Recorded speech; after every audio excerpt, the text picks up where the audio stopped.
En ce jour de Tisha B'Av, alors je voudrais m'arrêter avec vous sur une question qui est une question extrêmement importante.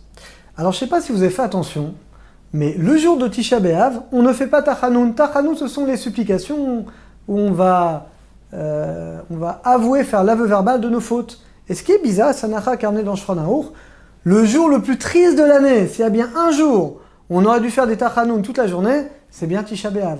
Eh bien, c'est Sanacha dans Shulchan Aruch que je n'ai pas le droit, c'est interdit. On fait des kinot, des lamentations, mais on ne fait pas de supplication de Tachanoun. On ne fait pas d'aveu verbal de nos fautes. Ni le jour de Tisha B'Av, ni la veille. Mincha, avant Tisha B'Av, on ne fait pas non plus. Quelle est la raison? Eh bien, c'est ramené dans le Shulchan Aruch, c'est dans Orach Chaim, c'est dans le Simat 552, l'Halacha 12. Pourquoi? Parce qu'il y a un verset dans Echa, dans les Lamentations, qui dit Karati Alay Moed, où Tisha B'Av est appelé, écoutez bien, une fête. Alors c'est bizarre. Pessah, Shavuot, Sukkot, je comprends très bien. Mais là on parle de Tisha B'Av, on parle le jour où il y a misa de pleurer, il y a misa de se lamenter sur le temple. Et ce jour-là on te dit, le verset te dit c'est une fête. Et on ne parle pas maintenant de philosophie, on parle d'une halakha qui est ramenée dans Shulchan Aruch. Il est interdit de faire tachanoun, de faire des supplications. Ce qu'on va essayer de comprendre ensemble, et c'est fondamental pour comprendre profondément la fête de Tisha B'Av. En quoi Tisha B'Av est une fête? Comment l'halakha peut nous dire que c'est une fête à tel point que ça a une conséquence qu'on n'a pas le droit de faire des tachanoun, ni le jour de Tisha B'Av, ni la veille, ni la prière d'avant, comme Shabbat, comme les fêtes. Donc évidemment que ça demande une explication importante. Alors pour répondre à cette explication, pour répondre à cette question, et ça va nous aider ensemble à comprendre le message profond de Tisha B'Av, il faut revenir à la création du monde. À quel moment? Le 4e jour de la création. Qu'est-ce qui s'est passé le 4e jour? Eh bien, vous le savez, Dieu va créer les deux luminaires. Amor Agadol, le grand luminaire, le soleil, Vamor Akatan, et le petit luminaire, la lune et les étoiles. Alors la Gemara ramène une contradiction, parce qu'au début, on dit, Shne, on appelle les deux grands luminaires, et après on dit, il y a un grand et un petit. De là vient le Midrash que vous connaissez tous, Rashi le ramène dans le verset, qu'au début, Dieu il a créé deux soleils. Les deux astres étaient de taille égale, étaient extrêmement puissants. Mais la lune, c'est plein. La lune a dit, on ne peut pas avoir une couronne avec deux rois. Il y a deux rois, c'est pas possible. Soit le soleil est roi, soit moi je suis roi. On ne peut pas avoir deux rois avec une seule couronne. Alors Hachem, il a dit, puisque c'est toi qui t'es plein, on va te rapetissir. Et finalement, la couronne, ça va être le soleil. Et toi, vous savez que la lune n'a aucune lumière, elle ne fait que recevoir, que refléter la lumière du soleil, et donc toi, finalement, c'est toi qui vas te rapetissir, et Dieu a rapetissé la lune. Ça, c'est le Midrash qui est ramené dans Rashi. Alors, quand on prend ce texte au premier sens, on a tendance à croire, la lune, elle a fauté, elle a fait une faute, elle est orgueilleuse, et Dieu, il a puni la lune. Alors, c'est une vision qui est très infantile, c'est pas possible. D'abord parce que les astres n'ont aucune liberté. Ce que je dis, c'est écrit dans le Rambam, dans les Chot et Soda Torah. Le seul qui a une liberté, c'est l'homme. Les animaux n'ont pas de liberté, et les astres, à plus forte raison, les astres, la lune, le soleil, n'ont aucune liberté. Donc ça n'a aucun sens de dire que la lune a fauté. Et qu'est-ce que ça veut dire que Dieu va punir la lune? Ça n'a pas de sens. Ça n'a pas de sens. Alors, en réalité, nos maîtres expliquent que la lune, elle ne s'est pas plainte la lune. La lune a dit quelque chose de vrai. C'est pas qu'on a tendance à prendre ce commentaire au premier sens. Non, il faut comprendre le message qui est caché derrière. En réalité, la lune, elle a raison. Deux rois ne peuvent pas vivre avec une seule couronne. Pourquoi Dieu a démarré la Torah par Bereshit, bête? Parce que le monde entier il est basé sur la dualité. Le ciel, la terre, le plus, le moins, l'homme, la femme, le bien, le mal, les deux pôles. Toute la bria, tout le monde est basé sur la dualité. Et là également, on a le soleil et la lune. En réalité, il y a toujours un mashpia. Le Maharal de Prague explique comme ça cette Gemara. Il y a toujours celui qui influence et il y a toujours celui qui reçoit l'influence. Par exemple, le soleil, c'est lui, le mashpia, c'est lui qui va donner le soleil. Et la lune, celle qui va recevoir la lumière du soleil. Et en réalité, toute la création est basée sur ce schéma. Il y a toujours, regardez, dans les relations entre les hommes, c'est pareil. Il y a quelqu'un qui donne, le riche, il va donner, le pauvre, il va recevoir. Et dans toutes les relations, que ce soit l'homme, la femme, dans toutes les relations, il y a toujours un qui donne, et il y a toujours un qui reçoit. Donc finalement, c'est le modèle de la création. Donc la lune, ce qu'elle dit, c'est vrai. C'est pas qu'elle a fait une faute, qu'elle s'est plainte. La lune, elle dit, je comprends pas. Le monde est basé sur la dualité. Il doit toujours avoir un qui donne et l'autre qui reçoit. Mais si Dieu, tu nous crées les deux grands, les deux qui donnent, c'est pas possible. Le monde ne peut pas vivre, exister comme ça. Et Hachem va donner raison à la lune. Hachem va dire, tu as raison. Et donc, le soleil va être celui qui va donner le mashpia. Et toi, la lune, tu vas être celle qui va avoir cet honneur de te réduire, mais pour recevoir. Et finalement, c'est le modèle du soleil et de la lune, dit le Maharal de Prague, c'est quelque part le microcosme de toute la création. Réfléchissez un petit peu, toute la création est basée là-dessus, celui qui donne et celui qui reçoit. Même dans la Torah, c'est comme ça. Il y a combien de livres dans la Torah? Il y a 5 livres. Maintenant, la Gemara dit dans Megillah, vous savez que le livre de Dvarim, il a une particularité. La Gemara, à la fin de Megillah, à page 31b, la Gemara dit que c'est Moshe lui-même qui a écrit les klalotes du livre de Dvarim. La paracha Kitavo, dit la Gemara, c'est Moshe lui-même qui l'a écrit. Alors comment on peut dire ça? Tosfot, il demande, je comprends pas. Celui qui dit que un mot, une lettre de la Torah, Moshe l'a écrit sans l'ordre de Dieu, c'est un hérétique. Nous, on a l'émouna que chaque lettre de la Torah écrite, tout ce qui vient de la Torah écrite de la Torah, a été donné directement par Dieu. Alors Tosfot, il dit qu'en réalité, le livre de Dvarim, bien sûr qu'il vient de Dieu, mais il a été écrit sous Ruach HaKodesh. Moshe Rabbeinu, il parle à la première personne. Je ne sais pas si vous avez fait attention, dans les 4 premiers livres de la Torah, et Dieu, Vaïdaber Adonai Moshe les morts, Dieu dit à Moshe, parle au béni Israël. C'est toujours de manière indirecte. Alors que le livre de Dvarim, c'est Moshe qui parle. Et j'ai fait ça, et Dieu vous a puni, Dieu va vous récompenser. C'est Moshe lui-même qui parle. Alors c'est Dieu qui parle ou c'est Moshe? En réalité, c'est Moshe qui parle sous Ruach HaKodesh, sous esprit divin. Maintenant, il demande le Maharal de Prague, pourquoi? Pourquoi on a changé le 5e livre des 4 premiers livres? Pourquoi les 4 premiers livres sont écrits à la 3e personne, indirect, et Dieu dit à Moshe, parle au béni Israël, et le dernier livre, le livre de Dvarim, eh bien le livre il est écrit à la première personne. Alors il dit le Maharal, quelque chose d'extraordinaire. C'est dans Netzar Israël, c'est dans le chapitre 43. Vous savez qu'il y a 2 facettes dans la relation qu'on a avec Hachem. Il y a la facette que Dieu entretient avec nous, donc on va dire l'alliance que Dieu a contractée avec nous, et il y a également le lien que nous, on entretient avec Hachem. Donc il y a l'alliance du haut vers le bas, donc de Dieu envers nous, mais également l'alliance que nous, le peuple d'Israël, on entretient avec Hachem. Donc il y a l'alliance que l'homme va entretenir avec Akadosh Baruch Hu. Eh bien, il dit le Maharal de Prague, il dit les 4 premiers livres représentent l'alliance que Dieu a contractée vis-à-vis du clan Israël. C'est la raison pour laquelle qui parle, c'est Dieu. C'est pas Moshe qui parle. Moshe, il est l'intermédiaire, mais il ne fait que refléter la parole divine. Et Dieu dit à Moshe, parle au béni Israël. C'est son porte-parole. Pourquoi? Parce que c'est Dieu qui est en train de nous parler. Ça, ce sont les 4 premiers livres de la Torah. Donc c'est la facette que Dieu entretient avec nous. Mais le livre de Dvarim, c'est pas comme ça. En réalité, dit le Maharal de Prague, le livre de Dvarim correspond à l'acceptation du peuple d'Israël de la Torah. C'est-à-dire que les 4 premiers livres, on n'a pas accepté la Torah. Dieu nous a donné la Torah. 4 premiers livres, c'est Dieu qui parle. Mais nous, on ne l'a pas encore accepté. Comment on va l'accepter? Eh bien, avec le livre de Dvarim. Parce que Dvarim, qui parle? Moshe. Moshe, c'est nous. Moshe représente tout le clan d'Israël. Et là, c'est Moshe qui va parler, mais il va parler sous Ruach HaKodesh, sous esprit divin. En réalité, dit le Maharal, le livre de Dvarim symbolise l'acceptation de la Torah par le clan d'Israël. Ça vous rappelle quelque chose? Eh bien, c'est comme le soleil et la lune. En réalité, les 4 premiers livres de la Torah représentent le soleil. L'influence du ciel vers l'homme. L'influence d'Hachem vers nous, le soleil, eh bien, il va nous donner la lumière.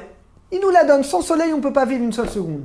De même, les 4 premiers livres de la Torah, c'est Dieu qui nous donne les 4 premiers livres. Il nous donne la Torah. D'accord. Eh bien, le livre de Dvarim représente notre acceptation de la Torah. C'est la raison pour laquelle, dit le Maharal de Prague, le livre de Dvarim est comparé à la lune.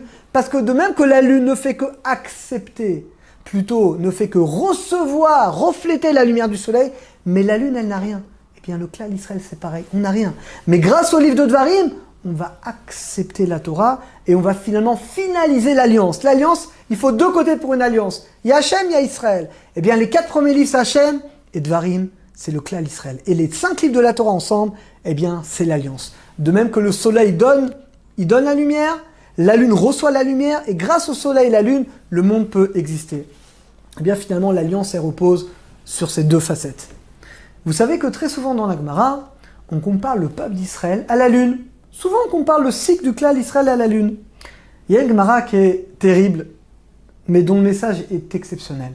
La Gemara, donc, Tuvot d'Afsamervav, Rabbi Yochanan ben Zakkai, et Rabbi Yochanan, c'était le maître du peuple d'Israël. Il a vécu la destruction du deuxième temple, et c'est lui qui a dirigé tout le peuple d'Israël, qui a sauvé la Torah. C'est lui qui a pris la ville de Yavne, qui a amené tous les sages là-bas, qui a négocié avec le roi. Et donc imaginez, c'est terrible, le temple est détruit, beaucoup de sages ont été tués, Rabbi Akiba, les 10 martyrs. Donc c'est une période qui a été terrible pour le peuple d'Israël. Et évidemment, une grande partie du peuple d'Israël est tombée dans une grande pauvreté, parce que Jérusalem a été mis à feu. Et il y avait un grand riche qui s'appelait Nakdiman Ben Gurion. Il était tellement riche, la Gemara dit qu'à lui tout seul, avec son ami qui était milliardaire également, il pouvait faire vivre Jérusalem pendant plus de 20 ans.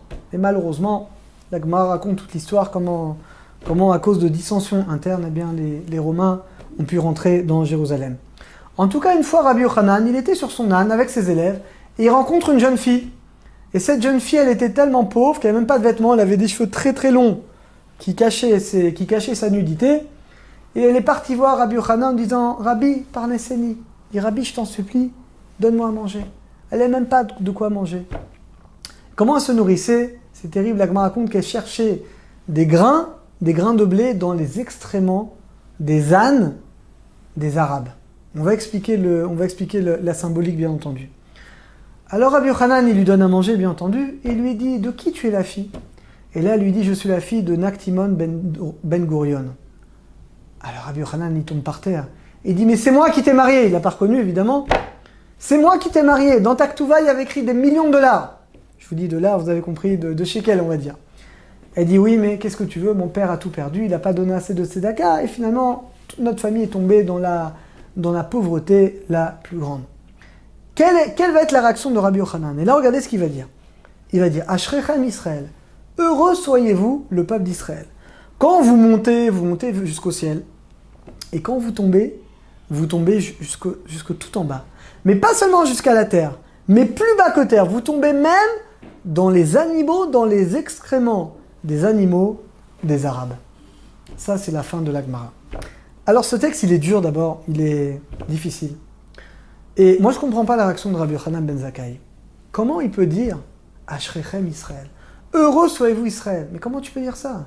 Tu es en train de voir une pauvre jeune femme, Kala, Lo Aleinu, qui était milliardaire, la fille du riche. Et Lo Aleinu, elle est dans un état, elle n'aime pas de vêtements. Elle cherche des grains de blé dans des excréments d'animaux, d'ânes. Donc, la honte la plus totale, le désespoir le plus total. Et qu'est-ce que tu dis?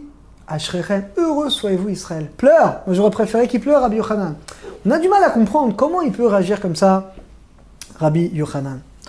En réalité, Rabbi Yochanan, il a compris que le peuple d'Israël est comparé à 100% au cycle de la Lune. Vous savez que le cycle de la Lune est un petit peu bizarre. Pendant 15 jours, la Lune, elle va grandir. La pleine Lune, le 15e jour, c'est le point où elle est au maximum. C'est d'ailleurs la limite pour faire Birkat Elevana. Et après, en général, après le 15e jour, ça y est, ça commence à descendre, ça descend, jusqu'à ce que la Lune, elle va disparaître complètement. Pendant à peu près 48 heures, on ne la voit plus. Et là, elle repart. Eh bien, nous dit Rabbi Yochanan, c'est un message qui est extrêmement profond. Le peuple d'Israël, c'est comme la Lune. Quand le peuple d'Israël, il grandit, il atteint des niveaux extraordinaires, comme la pleine Lune, tu la vois, elle brille, elle rayonne, pareil le clan d'Israël. Mais quand le peuple d'Israël, il descend pas comme les autres nations. Il descend pas jusqu'à la terre, mais il descend plus bas que terre. À tel point que le peuple d'Israël, tu as l'impression que Lo Aleinu, il n'existe plus. Il va disparaître pendant 1 ou 2 jours. C'est que finalement, tu as l'impression qu'il est mort. Mais c'est justement quand tu as l'impression que le peuple d'Israël, Lo Aleinu, il est mort, eh bien c'est là qu'il repart. Et c'est ça qu'il dit Rabbi Yochanan. Il dit Ashrechem. Pourquoi Ashrechem? Parce que maintenant que j'ai vu cette situation, il n'y a pas pire. Il n'y a pas pire que la fille d'une famille de riches, de tzadikim. C'était une famille en plus de tzadikim qui donnait beaucoup de tzedaka. Et elle se retrouve dans la nudité la plus totale, dans la famine la plus totale. On ne peut pas imaginer une situation pire. Le fait que cette fille-là, elle se retrouve dans cette situation, c'est bien la preuve qu'on a touché. On peut pas faire plus bas. Donc on a touché plus bas que terre. Et comme on a touché plus bas que terre, qu'est-ce qu'on va faire? C'est-à-dire que la lune maintenant, elle va remonter. Rabbi Yochanan, il comprend à travers la rencontre avec cette jeune fille que la situation du peuple d'Israël est tellement, ça peut pas être pire, que forcément, elle ne va que remonter. Et que le peuple d'Israël, il va se reconstruire. Et c'est incroyable, c'est ce qui va se passer.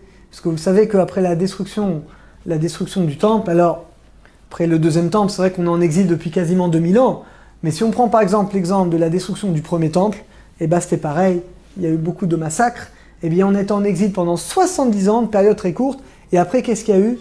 La reconstruction du deuxième temple. 70 ans après, quand Nabucodonosor il a détruit le premier temple, tout le monde pensait que le peuple d'Israël était mort, c'est l'époque de Pourim, et bien finalement, le peuple d'Israël, 70 ans après, eh bien il va renaître. Et c'est pareil aujourd'hui, vous savez, qu'on voit dans notre génération, c'est quand même incroyable. Vous vous rendez compte qu'on est à peine 70 ans après la Shoah? C'est complètement incroyable. Tout le monde, imaginez 70 ans, c'est pas beaucoup d'ailleurs. Bon, il y a peut-être un parallèle à faire avec l'exil du premier temple. En tout cas, c'est quand même une période qui est très courte. Prenez dans la loi Lénou, après la Deuxième Guerre mondiale, tout le monde disait ça et le peuple d'Israël, ils sont morts, c'est terminé, on est débarrassé de ce problème, loi Lénou. Regardez, on est 70 ans après, c'est pas beaucoup, mais regardez Eretz HaKodesh. Il n'y a jamais eu autant de yeshivot, il n'y a jamais eu autant de juifs qui étudient la Torah. C'est totalement incroyable. Mais comment dans une période tellement petite on peut changer? Eh bien, c'est comme la lune. Toute l'histoire du peuple d'Israël, c'est comme ça. On a des périodes exceptionnelles, on a des périodes de déchéance, on a des périodes, de malheur, comme on a connu à 70 ans, et comme on a connu au Moyen-Âge. Et toute notre histoire, elle est comme ça. Mais vous voyez, de même que la lune, on croit qu'on est mort, eh bien, c'est là que le peuple d'Israël y repart. Et c'est exactement pareil là-dessus. Maintenant, si je vous demande, quelle est l'époque la plus belle de toute l'histoire du peuple d'Israël? Quelle est l'époque la plus glorieuse? L'époque la plus glorieuse, c'est l'époque de Shlomo HaMelech, le roi Salomon qui a construit le premier temple, le fils de David. Pourquoi c'est l'époque la plus glorieuse? D'abord, il y avait la prophétie. Le prophète. Vous avez un problème, vous tapez chez monsieur le prophète, qu'est-ce que je dois faire? Ça ou ça, il te dit, c'est clair, il n'y a aucune ambiguïté. Il y avait la richesse.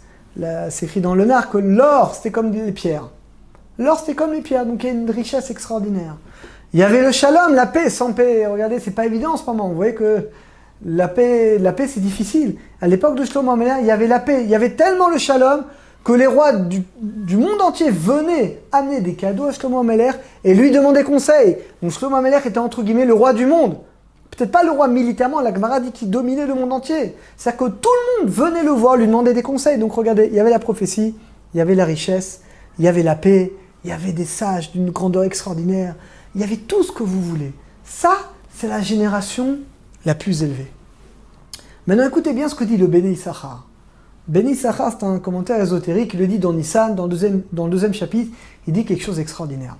Et là, c'est la preuve que l'histoire du clan Israël est calquée et basée sur la lune. D'après vous, entre Avraham Avinu et Shlomo HaMelech, il y a combien de générations? Avraham, Yitzhak, Yaakov, Kehat, Shlomo, toutes les générations. Eh bien, nous dit le Béni Issachar, il y a 15 générations. Pile, entre Avraham et Shlomo HaMelech, il y a pile 15 générations. Il nous donne le détail. Il y a 4 générations de Avraham à Péretz, parce que Avraham, Yitzhak, Yaakov, Yehuda, Péretz. Péretz, c'est le fils de Yehuda. Entre Péretz et David HaMelech, il y en a 10, et David et Shlomo, il y en a une. Donc Shlomo HaMelech est la 15e génération. Regardez. De même que la lune, elle est là, elle grandit. Et le 15e jour, c'est la pleine lune. Eh bien, le peuple juif, c'est pareil. La 15e génération, Avraham, c'est le début. La 15e génération depuis Avraham, eh bien, Avraham, Yitzhak, Jacob, la lune, elle grandit, elle grandit, elle grandit. Yehuda, Péretz, et j'arrive au summum. La pleine lune, c'est Shlomo HaMelech. Qu'est-ce qui se passe après la mort de Shlomo HaMelech? Vous l'avez compris. Après le 15e jour, la lune, qu'est-ce qu'elle fait? Elle descend. Plutôt, elle décroît. Eh bien, c'est terrible. Après la mort de Shlomo HaMelech, vous savez qu'il y a le fameux schisme. Il y a maintenant 2 royaumes. Il y a le royaume de Yehuda, qui est dirigé par Rechavam, Roboam, le fils de Shlomo HaMelech, mais il n'a que 2 tribus. Yehuda, Benyamin, c'est tout. Et de l'autre côté, il y a le royaume d'Israël. Il va avoir les 10 tribus qui vont être ensemble, qui vont être dominées par un roi, qui va donner un roi idolâtre, Jéroboam ben Nevat, qui lui vient de la tribu de Yosef Hatzadik. Et après la mort de Shlomo HaMelech, c'est le schisme, c'est les guerres. Les guerres, je parle entre juifs, je parle même pas avec les autres. Les marloquettes, les querelles.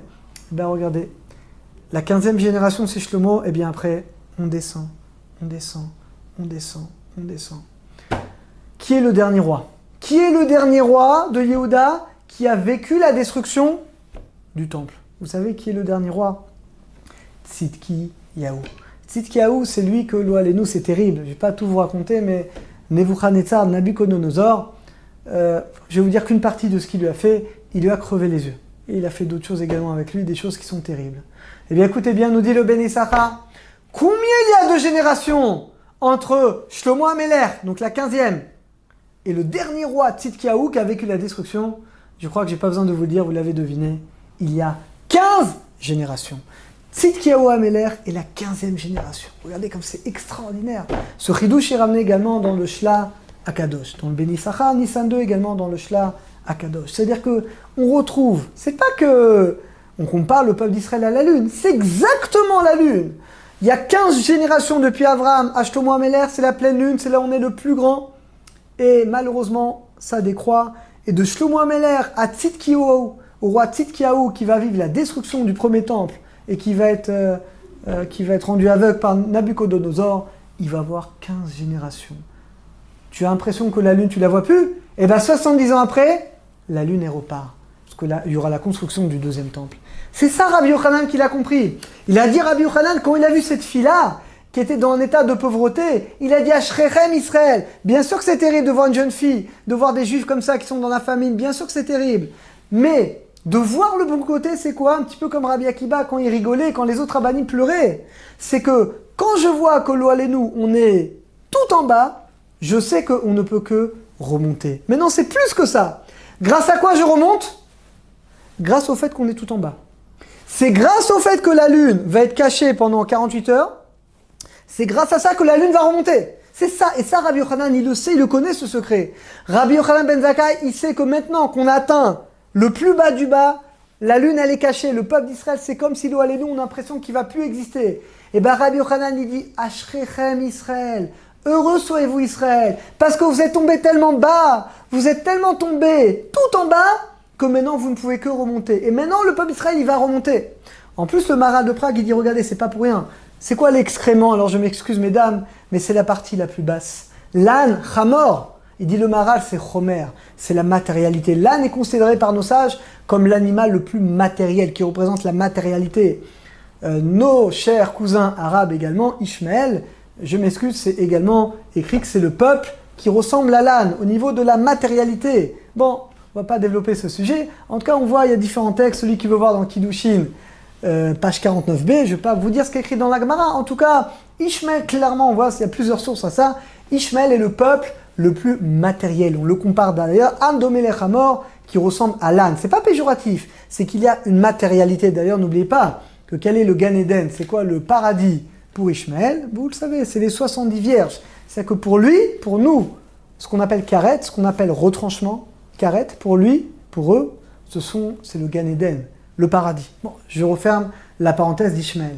Nous dit le Maharal de Prague, ce texte-là voulait nous dire comme ça, cette jeune fille, non seulement elle est tout en bas, mais elle cherche dans l'endroit le plus matériel les excréments, de l'animal le plus matériel qui est l'âne, le Hamor, le Chomer, et du peuple le plus matériel qui est Ishmaël. Le message, il est incroyable. Le message, il est que on ne peut pas faire pire.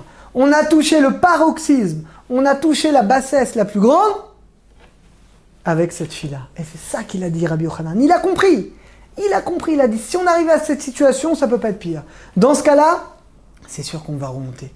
Et c'est sûr que dans ce cas-là, le clan d'Israël, dans ce cas-là, il va pouvoir finalement redémarrer. Alors regardez, grâce à ça, on commence un petit peu à comprendre pourquoi Tisha B'Av est considéré comme une fête. Je pense que vous l'avez déjà compris.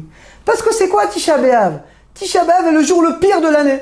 Le pire, c'est là qu'il y a eu le décret des explorateurs. C'est là que les 2 temples ont été détruits. Vous savez d'ailleurs, c'est complètement incroyable. C'est ramené dans le Rav Aryeh Kaplan, mais beaucoup de malheur. L'exil d'Espagne au XIVe siècle. Quel jour ça arrivait? Tisha B'Av. L'ouverture des camps d'Auschwitz, c'est terrible. Quel jour? Tisha B'Av. L'exil du Portugal, quel jour? Tisha B'Av. On pourrait dire il y a 10 ans, le Gush Katif, les Juifs qui ont été expulsés par le gouvernement du Gush Katif, Tisha B'Av. Comme ça a tombé Tisha B'Av, ils l'ont décalé au lendemain. Mais c'était prévu pour etc., etc. Si vous regardez la liste dans l'histoire du peuple d'Israël, là-bas, le Rav Alkapé, on fait la liste des dizaines et des dizaines de malheurs. Les ghettos, destruction du ghetto, bon, beaucoup de malheurs ont eu lieu Tisha B'Av. Donc Tisha B'Av est finalement l'endroit, le moment le pire. Oui, c'est le moment le pire. Mais d'un autre côté, c'est écrit que l'après-midi du Mashiach, qui doit naître? Le Mashiach, le Messie. C'est la raison pour laquelle, après Chatzot, là déjà vous êtes après Chatzot, après à peu près, selon qu'on est en Israël en France, 13h, 14h, après la moitié de la journée, vous avez vu que le jeûne est un peu plus cool. Quand on dit plus cool, on peut s'asseoir. Jusqu'à Chatzot, vous avez dû être assis chez vous par terre, mais à partir de Chatzot, vous pouvez vous asseoir normalement sur le canapé, sur la chaise. Donc on voit que après Chatzot, le jeûne est un petit peu plus cool. Pourquoi? Eh bien, une des raisons qui est ramenée, parce qu'il y a la naissance du Mashiach. Il y a la délivrance. Tu dis, mais je comprends pas. C'est le jour le pire. Oui, c'est le jour le pire. Mais regardez, de même que la lune, quand elle est, on la voit pas, c'est terrible. Oui, mais c'est-à-dire qu'on redémarre après. Eh bien, de même, Tisha B'Av. Tisha B'Av est une fête parce que c'est vrai que c'est le pire des jours. Mais justement, parce que c'est le pire des jours, c'est ce jour-là qui va provoquer le fait qu'on va remonter, le fait qu'on va redémarrer, qu'on va repartir, qui finalement, le Mashiach va naître Tisha B'Av, parce que justement, Tisha B'Av, on est tombé tout en bas, on ne pourra pas tomber plus bas. Donc forcément, on va faire que remonter. Moed, c'est quoi une fête? Comment on peut dire que Tisha B'Av est Moed? Alors regardez, Moed, il explique le Rav Moshe Shapira, Moed, ça vient de Ya'ad. C'est quoi Ya'ad? Ya'ad, c'est le but. C'est quoi une fête?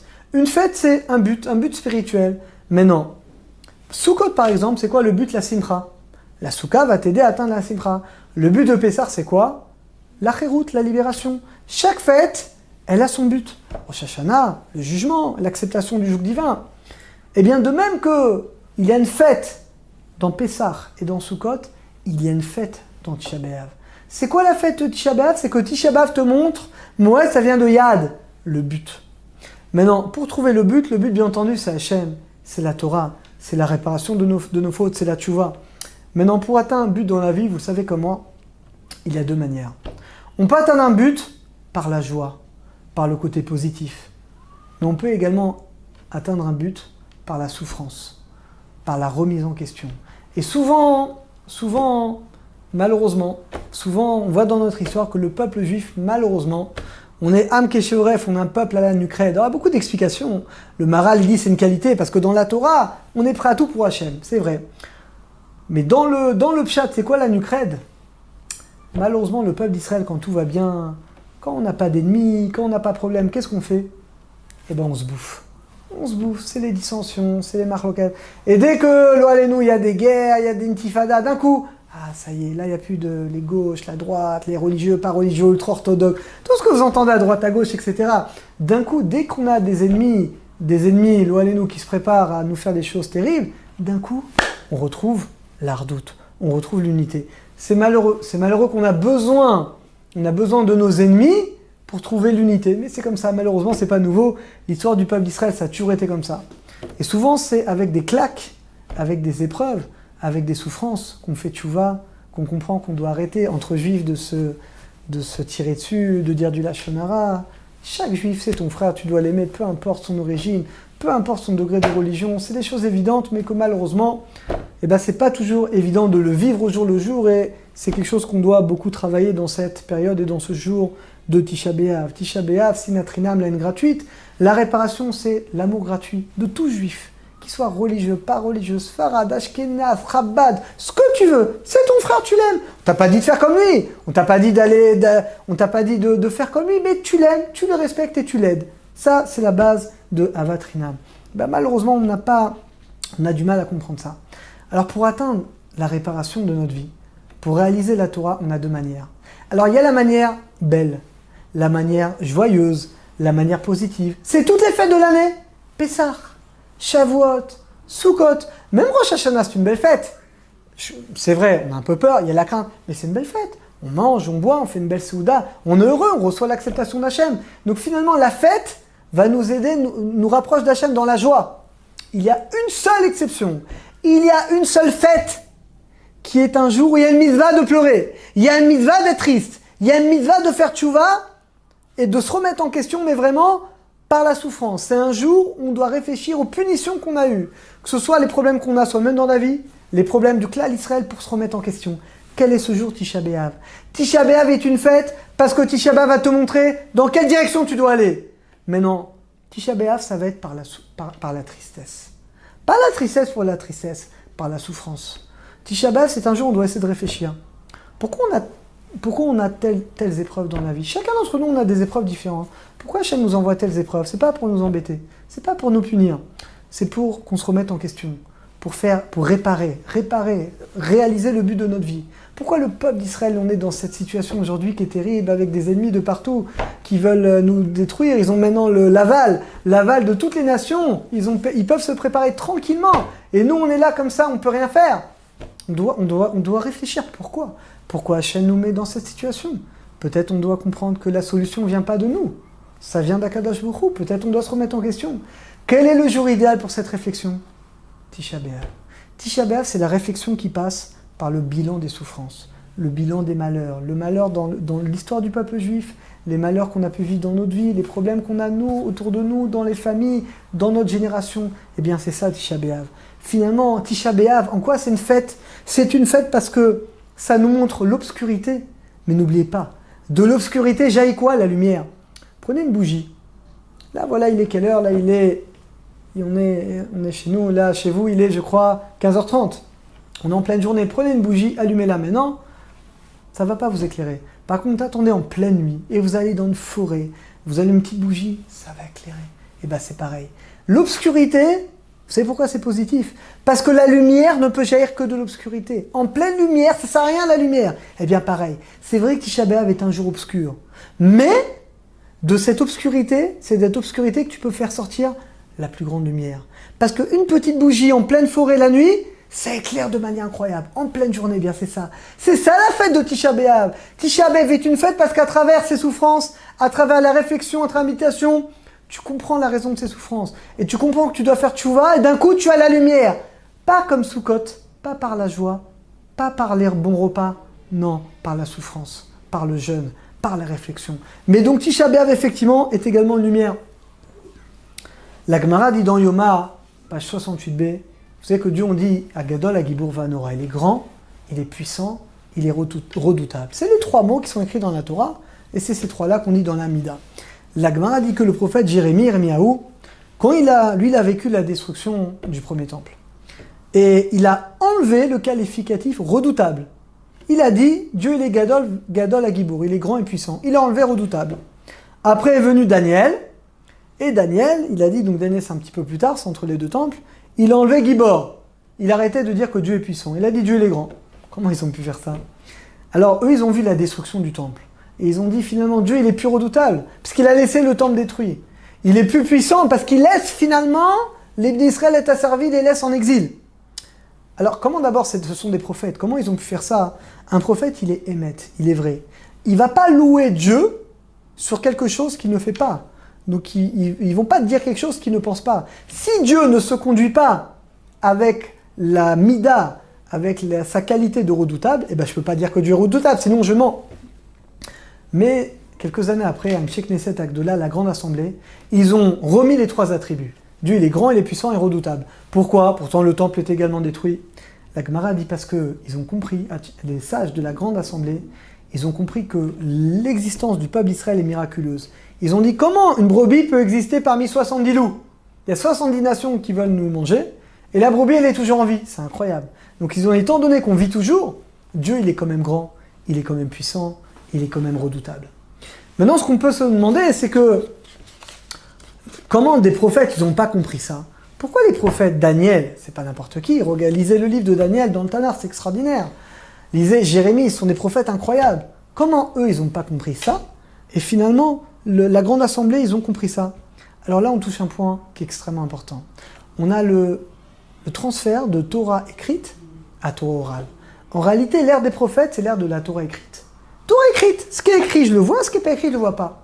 Alors qu'au Knesset Adola, la grande assemblée, c'est le début de l'ère de la Torah orale. C'est quoi la Torah orale? La Torah orale, c'est de faire sortir la lumière dans l'obscurité. Il dit le Midrash, Am olchim bechoshev veroim or gadol. Il y a un verset dans Ishaïa, Isaïe, ce peuple qui va dans l'obscurité, qui voit une grande lumière. Le Midrash Tanchuma, dans la paracha Noach, Gimel, il demande de qui on parle. Eh bien, le Midrash nous dit, les Talmidei Chachamim, les sages qui étudient la Torah orale, ils vont dans l'obscurité, ils étudient un texte, ils comprennent rien. Et d'un coup, Dieu il envoie une lumière, et d'un coup, ils comprennent tout. C'est ça la Torah orale. La Torah orale, c'est exactement Tisha B'Av. C'est arriver à sortir la lumière de l'obscurité. Et c'est ça le travail de Tisha B'Av. Et c'est pour ça que Tisha B'Av est une fête. Parce que notre travail à nous, c'est de faire sortir la lumière dans l'obscurité. Pour terminer, il y a un texte extrêmement puissant. Ce texte, il est dans le Talmud, dans Menachot, page 53a. Et la Gemara dit que Dieu, il est allé voir Avram. Il est allé voir Avram pour dire, voilà, tes enfants ont fauté, et donc finalement, je vais devoir détruire le temple. Alors Avram, il va essayer de nous défendre. Chesed. Il va dire, peut-être qu'il faute involontairement. Dieu dit, non, il faute volontairement. Peut-être qu'il faute qu'en privé, mais ils vont pas faire Chilul Hashem, ils vont pas profaner le nom de Dieu. Dieu dit, non, il faute devant tout le monde, ils en ont rien à faire. Peut-être qu'ils respectent la Brit Mila. Dieu dit, non, ils respectent même pas la Brit Mila. C'est-à-dire quoi? Ils faisaient de la débauche, l'immoralité. Alors, dernier argument d'Abraham, peut-être ils vont faire tchouva. Et Dieu, qu'est-ce qu'il dit? Écoutez bien, Dieu dit non. Je sais qu'ils feront pas tchouva, parce qu'ils sont heureux de fauter. Et quelqu'un qui est heureux de fauter, c'est très très dur de faire tchouva. Alors Dieu, quelle est la réaction d'Abraham? Il pleure. Et il n'a pas d'argument. Il dit là, je baisse les bras, je peux rien faire. Mais il y a une bat kol. L'Agma dit qu'il y a une voix céleste qui est sortie et qui a dit que le peuple d'Israël est comparé aux olives. Que, de même que quand tu presses l'olive, tu as l'huile d'olive, la meilleure chose, mais il faut la presser. Et bien de même, le peuple d'Israël ne grandit que par les souffrances. De même qu'une olive, tu la presses. Et bien l'huile d'olive, vous avez pu remarquer que ça vaut beaucoup plus cher.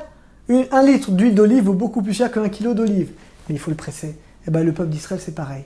C'est quand tu les presses, tu leur envoies des épreuves, c'est là que le meilleur il sort. Finalement, qu'est-ce qu'on voit de là? On voit de là que c'est quoi cette bat kol? Cette bat kol, c'est la Torah orale. Parce que Dieu aurait pu dire à Abraham par prophétie, non, il y a une voix céleste. C'est-à-dire qu'Abraham, c'est la dimension de la Torah orale. Et finalement, c'est quoi la Torah? Eh bien, c'est ça, c'est ce qu'on a dit. Le travail, c'est de faire sortir la lumière de l'obscurité. Eh bien, maintenant, on a compris. On a compris pourquoi Tisha B'Av est une fête. C'est vrai que Tisha B'Av est le jour le plus triste de l'année. Mais le Mashiach, il doit naître. Parce que c'est le jour le plus obscur, mais paradoxalement, c'est le jour où on peut le plus faire sortir la lumière. C'est le jour où la lune, elle ne la voit plus, mais paradoxalement, c'est quand tu la vois plus que la lune, elle va redémarrer. Alors ce qu'on souhaite bien entendu, c'est qu'Hachem, il nous envoie la consolation à tout le peuple d'Israël, et que de même que le Mashiach, il doit se dévoiler, il doit commencer à se dévoiler aujourd'hui, l'après-midi Tisha B'Av, et de même que l'histoire du clan d'Israël, eh bien qu'elle puisse continuer à bien évoluer. Baruch Hashem, aujourd'hui, je pense qu'il faut être optimiste. On est dans une phase ascendante. On continue. Il y a de plus en plus de Torah, de plus en plus de Tchouva, alors qu'on ait le mérite d'atteindre la pleine lune et qu'on soit Zoché la Géoula, Bemera, Be'amenu. Amen.